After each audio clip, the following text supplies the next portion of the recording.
خوێندکارانی هێزی خۆشەویست لە بابەتێکی دیکەدا نەیونیتی پێنج مەسەلەی باسکردن لە بابەتی ئاکتیڤیتی بوو تا کتێبی چالاکی سەرنجدان لە لەسنی 1 و 2 دا سەرەتا وێنەیەکی داناوە کۆمەڵێک شوێن لەسەر دیاری کردووە وێنەکان مانەکانیان دەزانی فامنان پێم گوتی ئەگەدارەوە بۆمشی کردو گوتیمە و دەنگی ئای درێژە واتە ئای درێژ ئەو دەنجە ئەویان ئای کورتە بەو جۆرە سی دە گراسلاندیش ئەو دیسانەوە ئێرە ئای درێژە ئێرە دەبێتە ئای کورت ئەگەدار بە ببوورە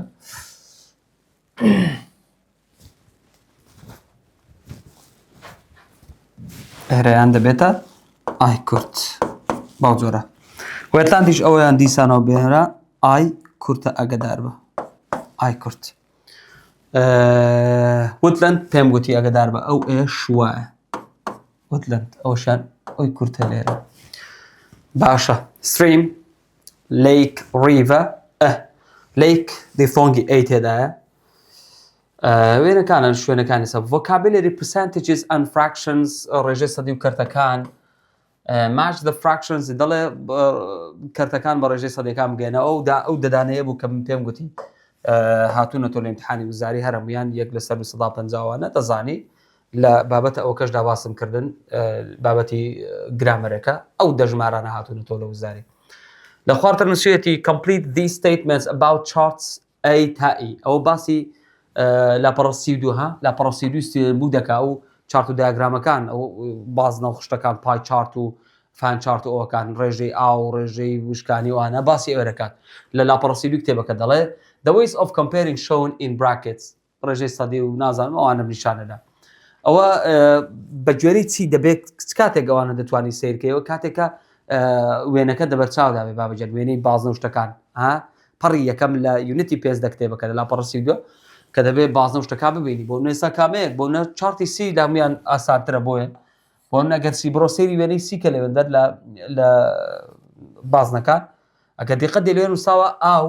نووساوە وۆتە لەوێندەر ئاو نووساوە 175 بابەجان بەو جۆرە ئەدیلاند نووسراوە چەند وشکانی 125 لەوێ ئاوان نووسراوە بۆ جۆرە ئەوتە نووسێتی the area of C is 3 times دەکەواتە 75 بۆ 25 چەندە بابەجانم دەمێکە پێ بوو کەواتەوە سێ ئەوەندەی ئەوە 75 بۆ 25 سێ ئەوەندەیە 3 times the area وڵە the sea covers ئاو دادە پۆشە 175 ڕووی زەوی land covers only وشکانی تەنەداتە بۆ 1/4 واتە 1 چارێک a quarter of the earth's surface کە 125 دەکاتە a quarter دەشتوانی پلەی a quarter بەو جۆرە بەو جۆرە کاچی من ئەوانە کاتێک دەتوانی سیرکەی کە دەبێت وێنەکەی لاپەڕۆسیدووشت لە بەرچاودا دیار بێ گەدار بە باشە لێرە عەکسەکانی تێدا opposite دژەمانەکان ئەوانەی they have the different meaning مانای جیاوازیان هەیە وشەی های عەکسە لەگەڵ وشەی لەو بەرز و نزم سی لەگەڵ لاند وشکانی و ئاو salt water وشەی salt ئەگەدار بەدەنجی ئۆی درێژە salt water fresh water ئاوی سازگار passive عەکسە لەگەڵ وشەی ئاکتیڤ چالاک و ناچالاک ئێبن ئەگەدار بە ئێ درێژە ئێبن عەکسە لەگەڵ وشەی rural لادەنشین شارنشین گوندنشین southern ئۆیوەکە ڕقم هەشتەکەی دروست کردو ئەگەدار بە southern ئەوە northern ئەگەدار بە باکوور ئەپیە عەکسە لەگەڵ وشەی دیسەپیە وێتە ئەوە کەمپارەتیڤ ئەگەدار بە ئاری وەرتە درایش وشکتر ئەیدێگە وێت بێ ئەو کات دەوڵی درای ئەگەدار بە ئەگە بڵێ وێتست ئەو کات دەڵێ درایست بەو جۆرە هەندێک ڕستەی نووسیوە لێرە سێریکە ئەگەر بێتەوە بە زۆری وەک خۆی دێتەوە لەسەر ئەو عەکسانە تۆنی is جیاوازی لەناوان ئاکتیڤ و پاسیڤ چالاک و ناچالاک تۆنی is a very بۆشای person with lots of energy کەسێک lots of energy هەبێ کاتە و کەسە چیە ئاکتیڤە بەڵام تیۆی برادری is quite بۆشای he is happy to sit in front of the TV all day ئەو کەسانی کە بەردەوام لە پێش خۆخوانە لە بەردەم تەلەڤیزیۆن دانیشتن چینەوانە پاسیڤن کەواتانەوە کتێبەوەیان پاسیڤە a lot of animals جیاوازەکە لەناوان ئەپیە لەگەڵ دسەپیە دەردەکەوێت لەگەڵ بزر دەبێ کاچی من ژمارەیەکی زۆر لە ئاژەڵان کە باسی کۆڵ دەست مانفسی کرد مانگە ساردەکانی ساڵی کرد دڵنیا بەلەوەی ئاژەڵ دسەپیە بە زۆری ئاژەڵەکان مار و کۆمەڵێک ئاژەڵمان هەیە لە زستانان و لە ساردیدا بزر دەبن کاتێک باسی کۆڵدی کرد دسەپیە بەڵام کاتێک سپرینگ کەم سپرینگ ینی بەهار دێت ئەو کاتە ئەپیە واتە دەردەکەون ئەگەن. I come from a small village. باسی village دەکە بابە village ینی لادێ وایە باسی گوندەکە ئێدە ڕۆڵ ینی لادێ نشین. So life in بۆشای environment like New York ژیان لە ژینگەیەکی وەکو نیویۆرک ها ئێبەنەوە تا شار نشینە ئێ ساڵێک هێناوێتەوە ئەو نیویۆرکەی کردو بە پاریس بۆ زۆرە بیکا بە لەندەن بۆ زۆرە بیکا بە ئەربیل کەواتە مادام باسی village دەڵێ ڕۆڵ ماڵام باسی نیویۆرکە دەڵێ ئێبەن. very strange at first ژیان لە شاری گەورەدا سەرەتا نامۆیە. باشە جیاوازینان فرێش واتە لەگەڵ سۆڵدە we need بۆشای to drink ئێمە پێویستمان بە چ ئاوێکە کە بیخۆینەوە فرێش واتە باشە دی چ ئاوێکە if we drink this خۆی ئەمە ئەو دەخۆینەوە بۆی تونێتی بشکێنێ بەڵام ئەو چکە ئاوێکە ئێمە پێیتین و بین ئەو دەکەواتە سۆڵد واتە ئاگدار بە. I love this beautiful beach حەزم لە کەناراوە جوانەیە where the ئەو شوێنێکە land and sea وشکانی لەگەڵ دەریاتیدا بێک دەگا خۆی تا ڕادەیەک بەڕاستی ئەوەش بینی ڕۆژبێری جیاوازی نیە لە بەرەوەی وشکانی دەریا وشکانی تێیدا بەیەک دەگەن. river levels used to be ینی پێشتر ئاگدار بە ئاستەکانی ئەو پێشتر بۆشایی بوون بۆشەوە but a lot of water بەڵام ڕێژەیەکی زۆر ئاو uncountable نانە is taken passive is بەدەرە پێ for irrigation noun thing ئاگدار بە ڤێربەکەی دەبوو بەچی irrigate ڤێربەکەیت بەڵام ڕێژەیەکی زۆر لە ئاو بەکاردێ ئێستا بۆ ئاودەری کەواتە مادام ڕێژەیەکی زۆر ئاو بەکاردێ ئێستا ئاستی ئاو چی لاتۆ لەو نزم بووە دەکەواتە پێشتریش چ بووە های بەرز بووە ئاگداربە کەواتە یوستوبیەکە بۆ بەرزی. parts of بۆشایی Europe are often quite warm خۆی بە عادەتەن ناڵم هەموو کاتێک عادەتەن دەوڵەتەکان بە زۆری ناڵم بە زۆری بەشی باشووریان گەرمە بۆ عێراقیشە قسە ڕاستە ئاگدار بە بۆیە کاتێک باسی وشەی وامی کرد وام یاخود هاتی کرد ئەو کاتە بەشی باشوور هەڵبژێرە southern ئاگدار بە بەڵام دەڵێ چی دەڵێ باشەکانی ئەوروپا تەواو گەرمن لە زستاناندا but بۆشایی Europe gets very cold بەڵام چ بەشێکی ئەوروپا کۆڵدن ئەگەدار بە زۆر ساردن تەبە وڵاتانی ئسکەندنافیا دەگرێتەوە نەروێژ و سوید و فینلەنداوانە زۆر ساردن ئەوەی کاینکە بەشی گەرم و ئەوانە ئیسپانیا و وڵاتانی ئەوێن دەردەگرێتەوە پێم وایە پورتوگال و ئەوانەش دەگرێتەوە گەرمن کەواتە باسی ساردی کرد کۆڵد ئەگەدار بە ڕێک ڕاستە خۆ دەڵێ باکوور باسی گەرم بوو باشوور باسی سار بوو باکوورەکە هەڵبژێرە. لێرەدا گرامەر ئاگدار بە کەنجەکشنەکانی یونیتی 5 present simple و future لێک دەدەن کەنجەکشنەکان present simple لەگەڵ future ئێمە هەموویمان خوێندووە ئاگدار بە گەردانەیەکت پیشاندەم بۆ نمونە ئەو ئفە دوای خۆی present simple ئتاکە گەو ئێسی وەرگتە کەواتە present simple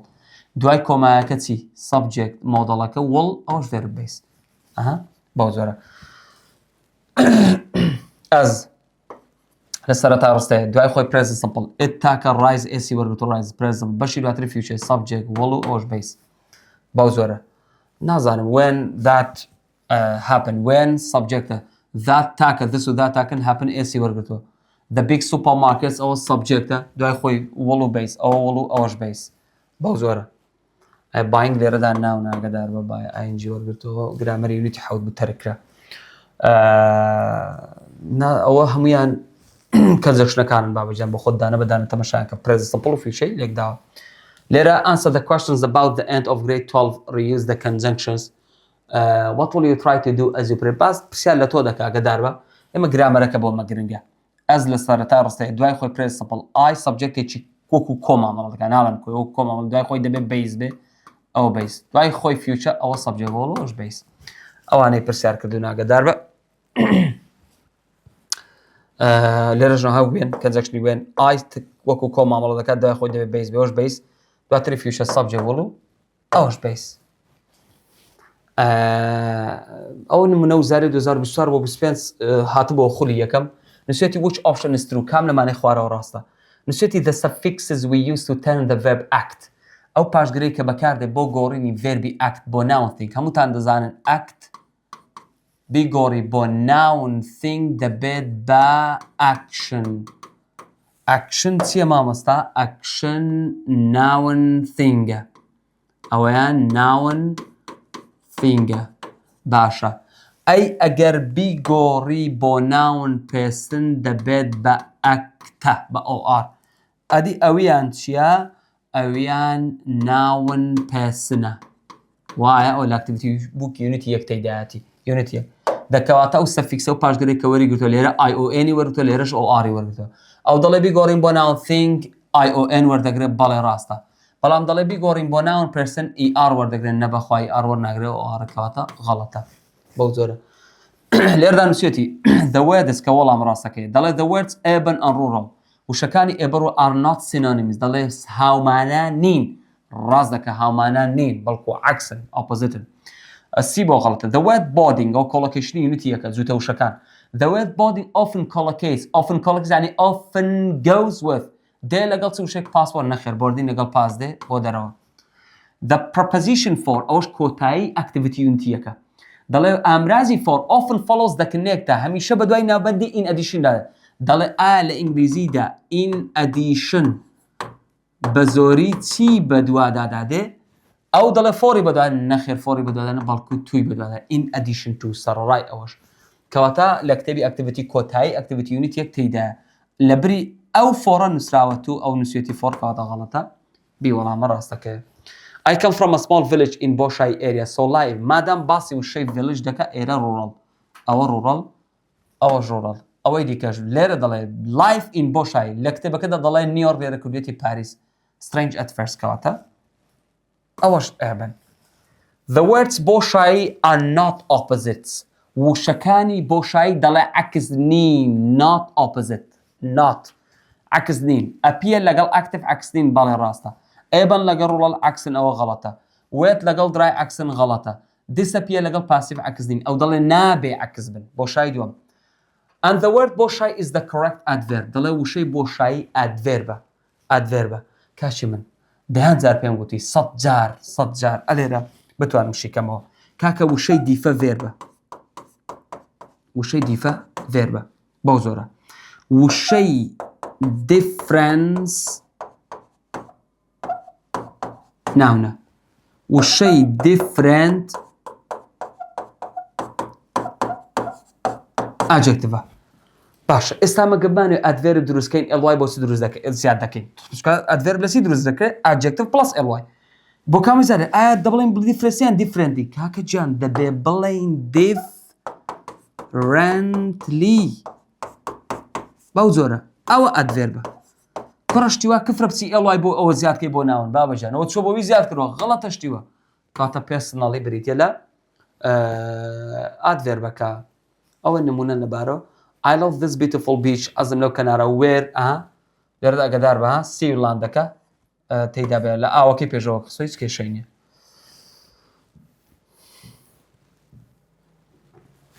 لە سنی 34 پێناسی تێدا ئەگەدار بە زۆر گرنگن vocabulary word building with prefix re پێشگری re ینی again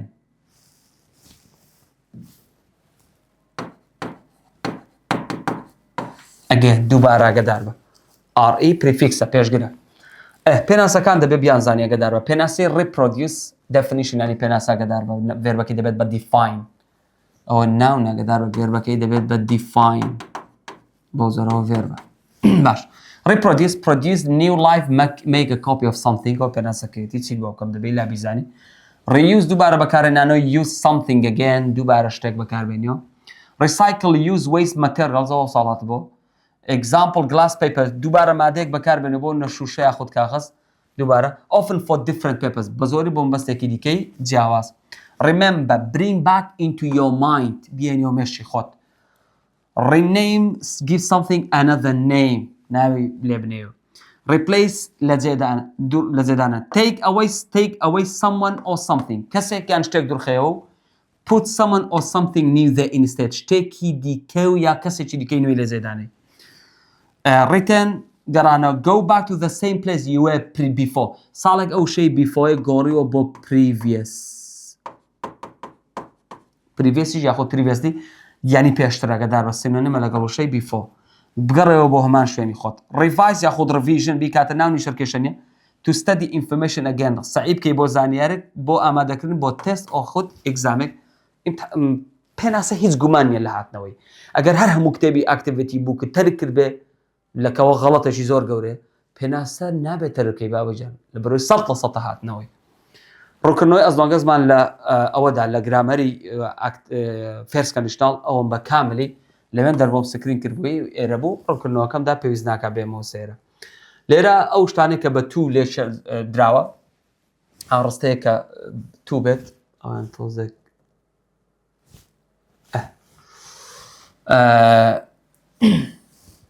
to grow well ئەو ماز حەل کرد these plants need to model get lots of sun بابزان ڕستەکانی as long as وەکو لە کتێبەکەدا دەڵێ focus on the positive result بابزانی وایە as long as these plants کۆیە subjectە get verb base دوای خۆشی future subject و base ئەگەر ئەم ڕووەکانە خۆری تەواو get lots of sun they will grow well بەباشی گەشەکەن کاتە positive result گەوڕیەتی بۆ unless these plants get lots of sun they will not grow well بەباشی گەشە ناکەن بۆتە negative result لێرەش دیسانەوە we need to have a good weather or the trees will not produce or پێم گوتی دوای خۆی future subject وڵەکە نۆتی بۆ زارکە ئاسایە produce verb base پێم گوتی or لە ناوەڕاستی دەدێت دوای خۆشیدا future لە ناوەڕاستی ڕستە دێ و دوای خۆشی future ئەوت نیتوەکەش مۆدەڵەکە لا دەسێ کاتێک گۆڕی بۆ if as long as و as long as we subjectێکی کۆیە ئەگەدار بە بە دوای خۆیدا have good weather ئەوە یاسای سێمی present simple کاتێک has و have بە دوایدا noun بێ good weather good adjective with the noun و have بەدە بەشی دواتری future subject و base positive result the trees will produce good fruit طەڵ ئەگەر ئاوهەوای باشمان دەبێت دارەکان بەرهەمی باشن بەڵە ڕاستە positive result ئەوەیان if we don't have good weather the trees will not گۆڕێتی بۆ F دیسانەوە دەڵێ to do well you need to do well بە تو دەستی پێکردن need to دەبێت لا بچێت مۆدەڵەکە if you don't give these plants more water ئەگەر ئاوی زیاتریان نەدەیێت they will not do well subject و base ئەدی لێرەدا you کۆیە بەچی دەگۆڕە بۆ negative لە principle بە don't give is very base as long as you give these plants more water ها کە لە کاتێک لە if بۆ نەیتوانی و ڕێک لە شوێنی ئیفەکە as long as لە بەرەوەی ئەو ستەرەوە negative result داوە بەڵام as long as هەردوو نۆتەکانی لا بردو نۆتی ئێرە و نۆتی ئێرەی لا بردووە ئەگەر بێت و ئاوی باشیان بدەینێ they will do well ئەو کاتە باش دەبن و باش گەشە دەکەن ئەو پێناسەیە replace 2020 بۆ بستێت replace means پێناسەیە نمونەی زاریش هەڵ دەکەین take away someone and put someone there instead going back to the same place you were in previously گەڕانەوە بۆ شوێنێک کە پێشتر لێی بووبی previous سنێنمە لەگەڵشەها before بەو جۆرە ئەو کاتە retaining to study information again to prepare for a test مادام باسی test و exam و شت دەکا ئەو کاتە revision words in context مانای وشە لە دەقدا گرنگە ئەگەدار بە یەو یونیتەس گرنگە ئەها کوتمان دوو وشە هاومانان بەڵام بە جۆرەی کۆنتێکستە وشەکە دادەندرێت ئێستا دانەی یەکەم جیاوازیە لە نێوانی وشەی population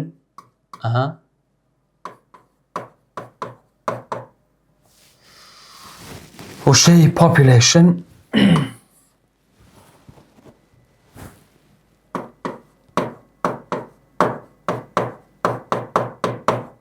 لەگەڵ people کاکە ئەو برادەرە تاک ئەوەیان ناوێکی تاک ئەوەیان کۆیە دانیشتوان تاکەگەدارەوە کاتێک ئەو ئەنت بینی ئەو کاتە تۆ دەبێت population ڕێزکە ئەو ئەن ئارتیکڵن لە پێش ناوی تاک دێت بەڵام چ کاتێک people کاتێک بۆ نە many few many few a lot of بەو زۆرە ئەوانە لە پێش ناوی کۆ دێن ئەگەدار بە ئەوانە بۆ people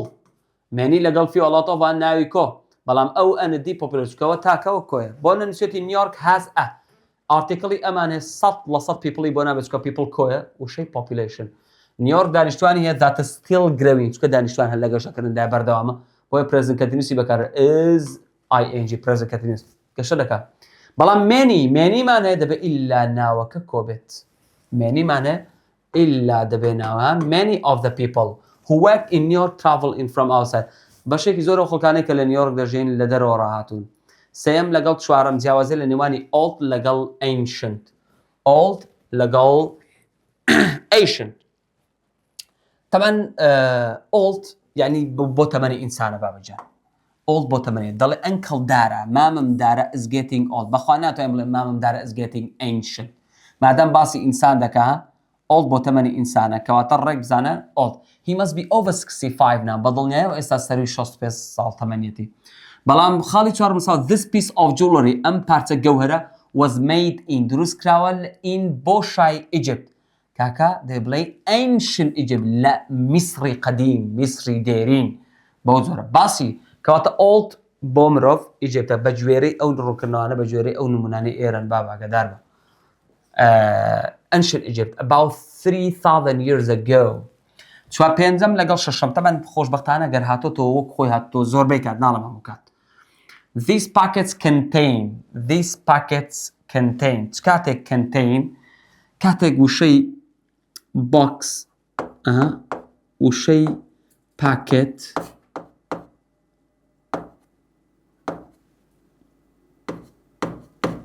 کاتێک وشەی green house خانی پلاستیکی ئەوانە چکوان ناوێدا ئەو کاتە contain هەڵبژێرە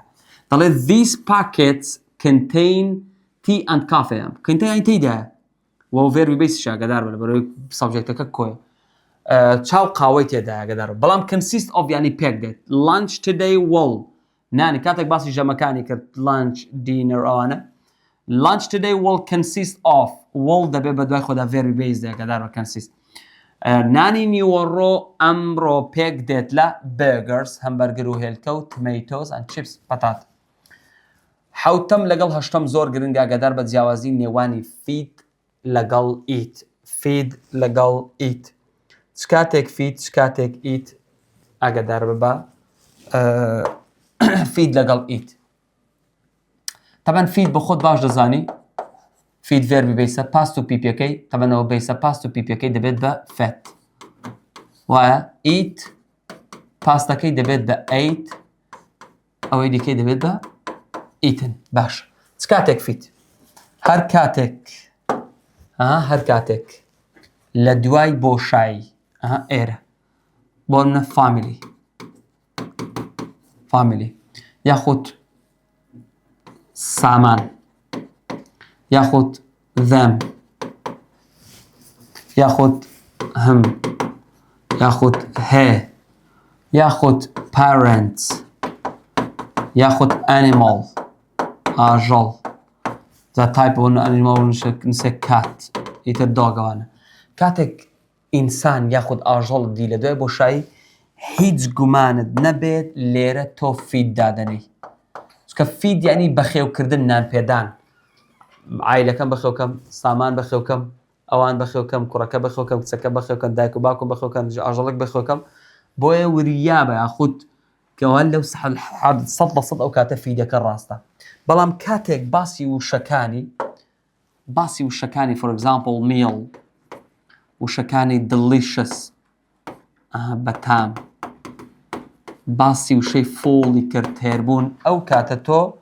لە بۆشاییەکەدا چی بەکاربێنە ئیت بەکاربێنە کەواتە feed ینی نان پێدەدات بەخێو دەکە بەڵام ئیت واتە دەخوا دەگەدار بە جیاوازی بکە لێرەش لە بەشی activity بوو دەڵێ چی that was delicious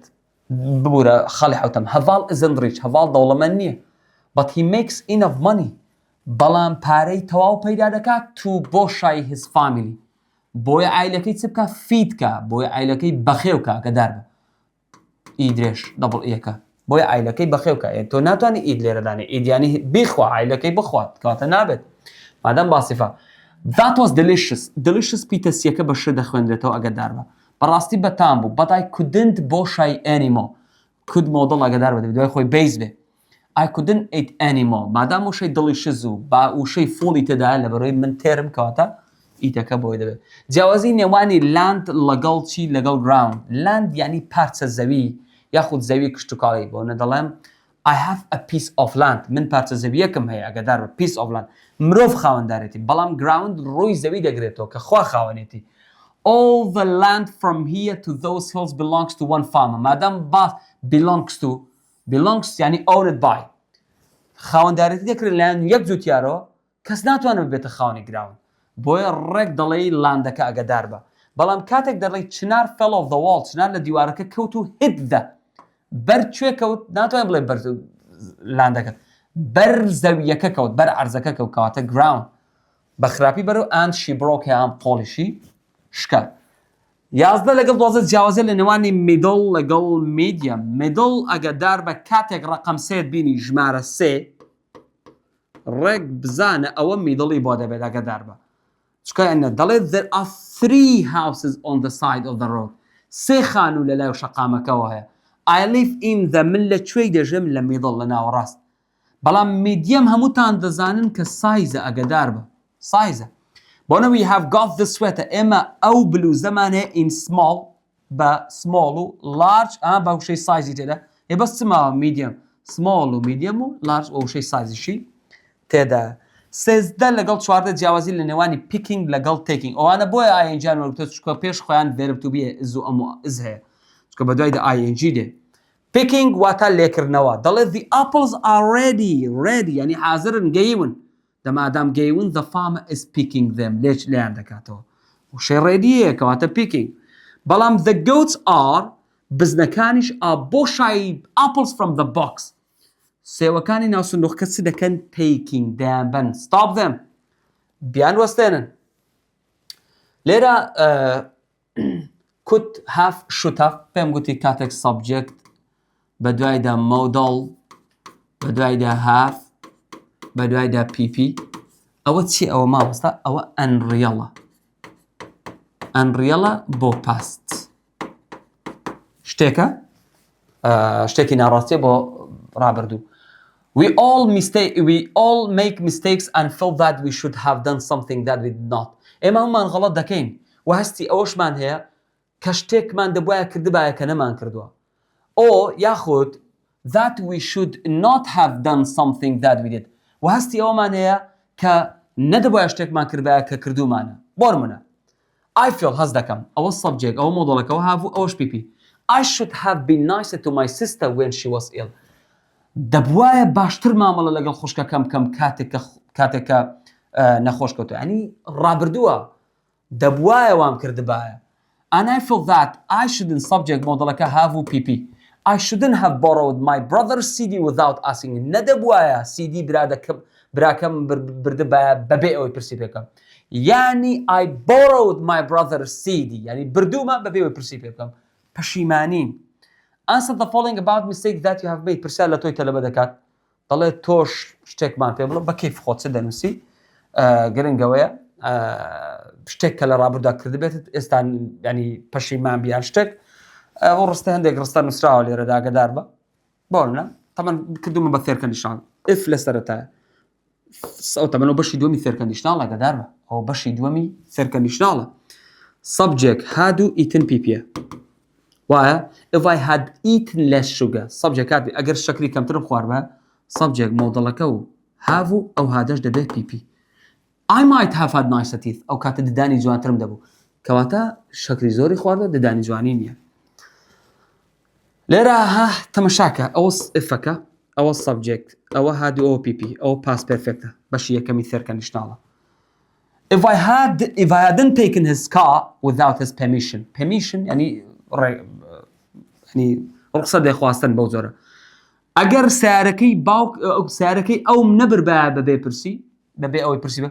I wouldn't have made that terrible mistake ئەو کاتە ئەو ڕووداوە سامناکە ڕوویێندا ئەوە subject ئەوە مۆدڵەکە ئەوە have ئەوەش pp ئەو چوار نمونە وزارێ لەسەر words in context-ەکانە these packets بۆ شایتیان کافی یەک کەلیمەی نەگۆڕی وەک خۆی هێناوێتەوە contain بەو جۆرە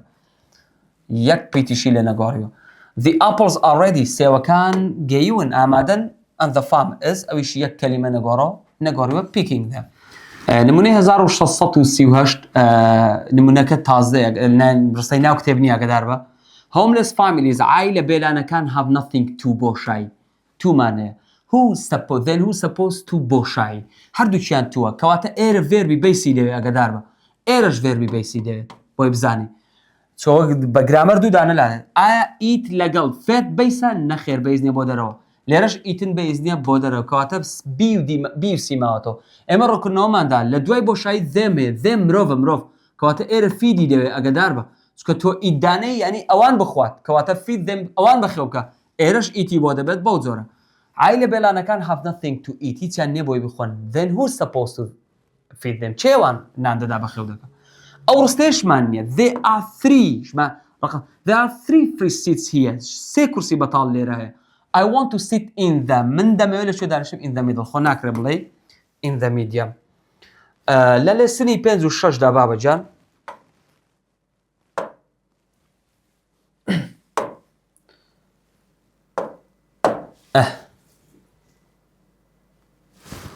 لە لێسنی 5 و 6 دا لێرە باسی چی دەکات باسی بڵاوبوونەوەی فرێژواتە دەکات لە دنیادا و باسی چی دیکەشە دیقەتدا بە ژێرەی کیشوەرەکان کەنتنێت واتە کیشوەر طبعا ئاسیا بە ژێرەی ڕووکردنەوەی ئێرەبێ ئاسیا زۆرترین طبعا ئەیژە ئەفریقا ئاسیا زۆرترین ڕێژەی ئاوی فرێژواتەی هەیە بە ژێرەی کتێبەکە بێ بەو جۆرە Asia is the continent ینی کیشوەر ینی قارە with the highest fresh water کە زۆرترین ڕێژەی ئاوی سازگاری هەیە run off into the oceans کە دەڕژێتە ناو زەریاکانەوە this is due to ینی because of بەهۆی چیەوە because of یاخود due to it is many large rivers بەهۆی ئەو ڕووبارە مەزنانەی کە هەیەتی بۆ نمونە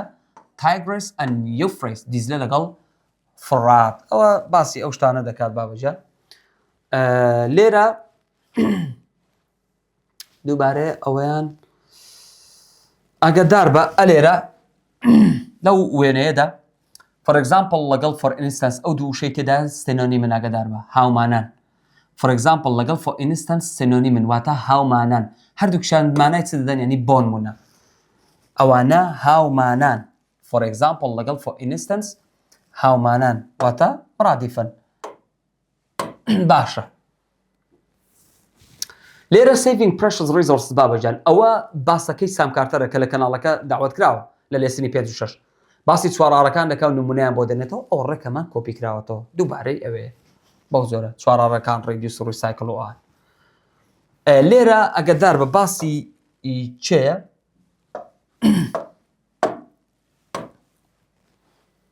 باسی ڕیپۆرتەرێکە ڕۆژنامە نووسێکە چاپێکەوتن لەگەڵ چێرەکە هەر وەرەقە و قەڵەمەش ئەوەیان ناوی سیروانە ئەوژیان ناوی شیلانە مانگەوشتیان دیارە ئەوانە لە شارەوە چوون بۆ لادێ سیروان ئەن شیلان کاکەی سیروان و شیلان کاکەی used to ینی پێشتر وەک کاریان دەکرد ڤێربێت at a Detroit car factory لە معمەلێکی سیارە کاریان دەکرد but they have moved out of the city بەڵام لە شار دوورکەوتنەوە to start new life بۆی دەست بە ژیانێکی نوێ بکەنەوە on a small farm لە کەلگەیەکی بوو بچووک بای ینی نیە نزیک لێک دێ دەریاچی ئێری ئەڕیپۆرتە ینی بە کوردی لە شارەوە گەشتیان کوورە بۆ لادێ بۆی دەست بە ژیانێکی ڕۆژنامە نووسێک from the local newspaper لە ڕۆژنامەیەکی ناوخۆ is interviewing them چاپێکەوتنیان لەگەڵ دەکات لێرە ممارەسەکردنەوەی هەموو بابەتە گرامەریەکانی ویتی پێنجەکەدار بە ڕیپۆرتە پێشیارەن دەکات how are you enjoying your new life ینی چۆنن لەگەڵ ژیانی نوێتان چۆن بەستەری دەبن it has been great سیروان دەڵێ زۆر خۆشە to get away from the big city کە دوور دەکەوە لە شاری گەورە شیلانی خێزانیشی دەڵێ we feel we are getting back to nature ئێمە هەست دەکەین کە گەڕاوینەوە بۆ سروشت ڕیپۆرتە دەڵێ is farming completely new to you ئایا کشتکارکردن تاوا بۆ ئێوە شتێکی تازە شیلان دەڵێ yes بەڵێ but we are learning fast بەڵام ئێمە زۆر بە خێرایی فێر دەبین fast لێرەدا ئادڤێربە بابەجان ئادڤێربە ئەجەکتیڤی شۆگل لە بەرەوەی main verbi تێدا learning ئێمە زۆر بە خێرایی فێر دەبین and we are having a lot of fun و زۆر چێژی ژەبینی سیروان دەڵێ we are working twice the hours we used to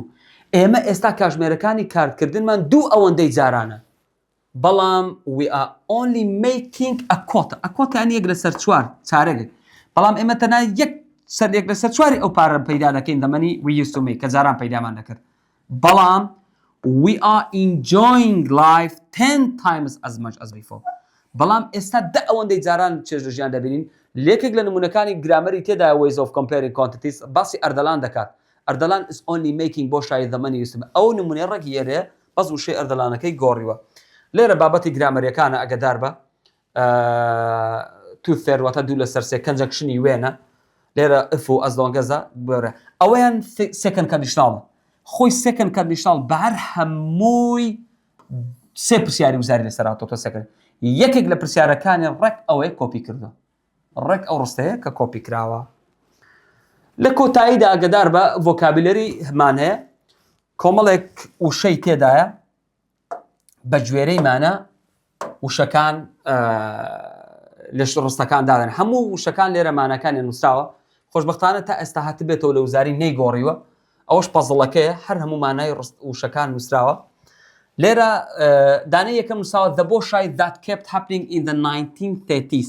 1930ەکان ئێمە لەکوێدا خوێندومانە لە بابەتی ئەوە ئۆکلاهۆما ڕووداوەکەی کە ڕوویدا وشەی دیزاستەشەیە لێرەدا کارە سەفرەك دراوتەکەت دەبێت نەچێ وشکە ساڵی ها ئەو کاتە بوو کە وشکە ساڵیەکان هات لە ڕیدینگەکەی فوت کرایسیسەوەی سامکاردن mountains rivers oceans شاخەکان و ڕووبارەکان و زەریاکان و ڕۆکەکان و ئاژەڵەکان هەموو بەشێکن لە nature سروشت باسی ئەوستانە نەیچێ thousands of animal feed on هەزارەها ئاژەڵ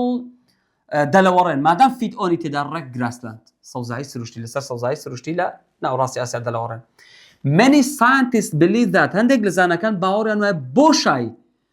will be the best way to feed the world's rising human population دەبێتە باشترین ڕێگا بۆ بەخێوکردنی خەڵک کە لە داهاتوودا ژمارەی دانیشتوانی زیان زیاد دەبێت من دوو ڕێگامان باس کرد ڕنینگەکە GM لەگەڵ هایدرۆپۆنیک بەڵام عادەتەن دیارە زانەکان هایدرۆپۆنیکیان پێ باشترا گەدار بە بۆیە هایدرۆپۆنیکس ئەیژە ئەوە هێنا بۆ ئەوساڵ has many great rivers چەندین ڕووباری مەزنی هەیە the Tigris and Euphrates دیزلە و فرات بۆ نمونە for instance لەگەڵ for example هەردووچیان ڕاستن کامەی دادنی داینی ئەگەدار بە about 13% of productive land just over n وشەیەکی دەوێت بەدای خۆیدا بزوێن بەدەست پێ بکات بەدەنجی بزوێن 8 یەک لەسەر 8 ئەو بۆیە نایکەمەوە کوردی چکە کراوەتەوە کوردی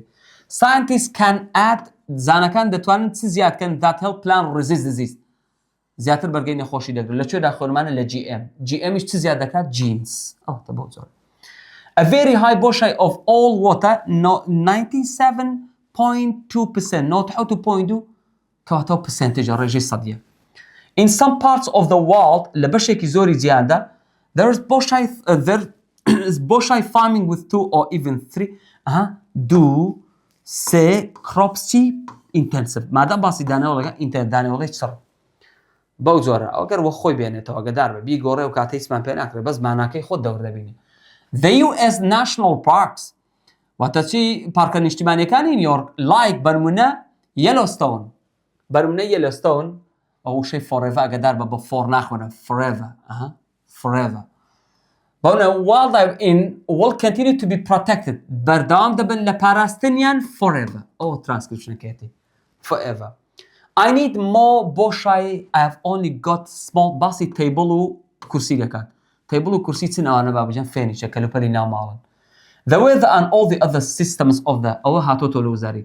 ئاو هەوا و all the other systems of the ئێمە دەڵێن میشە بەدوایدا ناوندێ وا ناوندێ بەڵام ئەو تا ناونەکە کەوتۆتە ئێرەوە دەکەواتە ئێرە ئیلا چی دەوێت ئیر لە ئاجێکتیڤی دەوێت ئاجێکتیڤ چکە ناونەکە کەوتۆتە پێش ناونەکە ئاجێکتیڤی دەوێت ئەگەدار بە natural نەچی بنووسی nature ناونە ئەگەدار بە کەڵکی ئێرە نایەتە بەڕووی دەبێتە دوو ناو Farmer Peter Waite جوتیارێک بە ناوی Peter Waite makes money from crops پارە پەیدا دەکات لە ڕێگەی دانەوەڵەوە but part of his boshai مادام باسی پارە دەکات ڕێک income بەڵام بەشێکی دیکە لە داهاتەکەی لە ڕێگەی ئاژەڵەکانەوە forests and woodland cover just over 3/10 سێ لەسەر هەشت ئەو بە ژێرەی پێما ڕقەمەکانی لاپەڕۆسی دی کتێبە 32 دەکات Earth has a huge amount of water ڕزەوی ڕێژەیەکی زۆر ئاوی هەیە but the amount that we can actually use بەڵام ئەو ڕێژەیە کە ئێمە دەتوانین بەکاری بن is very limited زۆر سنووردارە ئاگادارە that we can use کاتە is limited this land has lost all its nutrients ئەم زەویە هەموو نیترات و مادە خۆراکیەکانی لەدەست داوە لۆستانی لەدەستی داوە دەکەواتە it is useless مادام لەدەستی داوە کەواتە بێکەڵکە for nothing anything هیچ شتێکی for growing anything هیچ شتێکی لێ ناڕوێ this huge greenhouse یعنی خانی پلاستیکی کەواتە کتم greenhouse بۆ ڕێک کەنتەیندانە بەو زۆرە دەڵێت چی تێدا millions tomato plants ملیۆنەها ئەوەی تێدا ئاخر خاڵ شەڵتە تەماتە The land is very low along the coast. زۆر لێژە بەرژای کەنارە. And this area of بۆشایی is home to many sorts of wildlife. Wildlife بینی ڕێگوێ لاندەکەی دانێ ئەوەی کۆتاش ئەوەکەیە دەرچووە. ئەو دوو سێ پرسیاری وزاریە. Asia has many great rivers. The Tigris and Euphrates fall. ئاسیا چەندین ڕووباری مەزنی هەیە. دیجلە و فرات بۆن منە. دەتوانین بڵێ for example دەتوانین بڵێ for instance هەردووچیان ڕاستن. Earth has a huge amount of water. یەک کەلیمەی نەگۆڕۆ but the amount that we can actually use is very limited. یەک پیتیشی نەگۆڕێ بڕۆ سەیری کە لەوێندە. The land is very low along the coast and this area of خاڵی کۆتاییە پێیان هەفتەیان هەژدێ is very home to many wildlife. مادام وشەی wildlifeەکە هەیە ئەگەردار بە wetland. The weather and all the other systems of the پێم گوتی the لە ئەساسدا بەدوایدا ناوندێ بەڵام ناونەکە کەوتۆتە ئێرە پێویستی بە ئەجێکتفەیە بابەجان هاوڵاو دەکەوێتە پێش ناو کەواتە ناشۆڵ نەچینێشەکە هەڵبژێری ئەوەش بریتی بوو لە باسکردن لە کتێبی چالاکی ئاکتیڤیتی یونیتی 5 هەموو بابەتەکانمان بە زۆر بە چڕۆپڕی باس کرد وادارم ئینشاڵڵا سوودتان لێبینی بێ و پشتیوان بەخوای گەورە هەر پرسیارێکی لێبێتەوە ئێوە هەمووتان دەیزانن سەرکەوتوو بن ئینشاڵڵا.